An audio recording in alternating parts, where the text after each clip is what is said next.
Uma sifunda iBhayibheli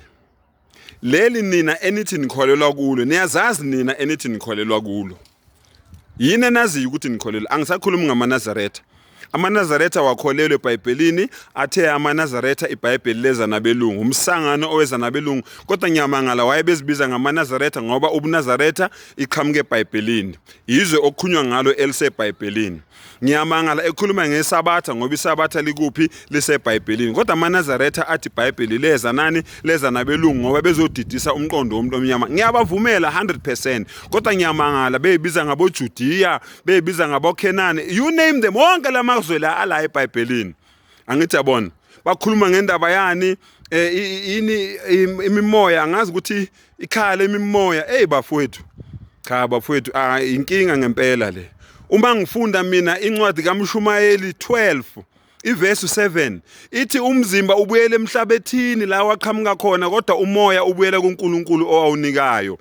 manje lezwe lemimoya noma le ndawo yemimoya amaNazaretha akhuluma ngayo iyiphi ikhando ubani ngoba lithe iBhayibheli umoya ubuyele kuNkulunkulu ingabe ubuyele kuyo yini le ndawo le abayishoyo yeyibona angikho ke lapho ngiyakubekisela nje ukuthi ngempela kuyadlalwa ngabantu bakithi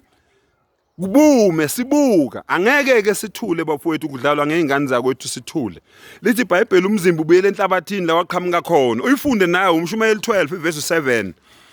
kodwa umoya ubuyela kuNkulunkulu owawunikayo uthi umbuzo wami kushiwo le ndawo okuthiwa ikhaya lemphefumulo yini eshiwo amaNazaretha okunye njalo lokudidisa abantu bakithi sithuleke njalo senze ngathi asiboni okay lalelani ke ngilana ke manje ngithi ke mina sengivala lithi iBhayibheli uPaul lokwakuSawuli kuqala owayemzingeli wamakholwa umsebenzi wakhe iprofession yakhe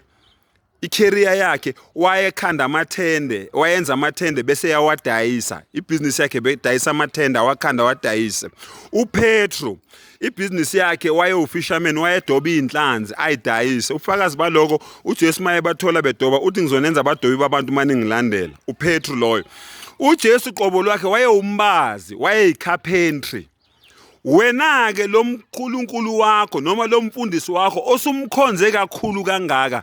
usebenzaphi njengoba ecaphuna kusale nje usebenzaphi yini profession yakhe usebenza kuyiphi company usebenza kuyifirm njengoba ecaphuna kusale angifuni ukubabala niyabazi labantu engikhuluma ngabo bonke laba abacaphuna kusale abangabaholi abangabaphathi abangabapostoli you name them abanye bababiza ngabaprofeti basebenza kuphi ngoba naku siyatshela ukuthi labe ngibalela bona babesebenza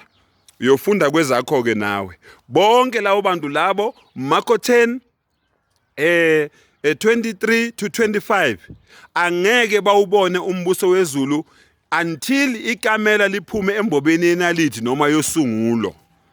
yimo wakwaShandu ngiyaphela lapho amen.